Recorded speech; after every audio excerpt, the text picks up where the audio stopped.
Kung napapagod ka, hindi ibig sabihin na mahina ka. Minsan, pagod ka kasi matagal ka nang lumalabang mag-isa.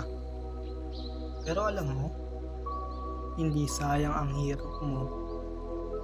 Yung mga araw na gusto mo nang sumuko, pero pumasok ka pa rin sa trabaho. Yung mga gabi na wala kang tulog, pero kailangan mong kumayod. Yung mga pagkakataon na umiiyak ka, pero tinatago mo para lang magpatuloy. Lahat yon may kapalit. Hindi man ngayon, hindi man bukas, pero darating. Kaya kung kaya mo, kahit konti, lakad lang.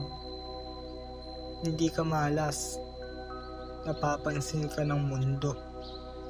Balang araw, maiintindihan mo bakit ka dumaan sa lahat ng to. Lumalaban ka, hindi dahil napipilitan ka.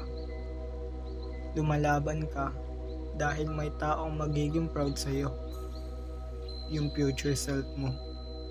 Kaya kapit lang, malapit ka na.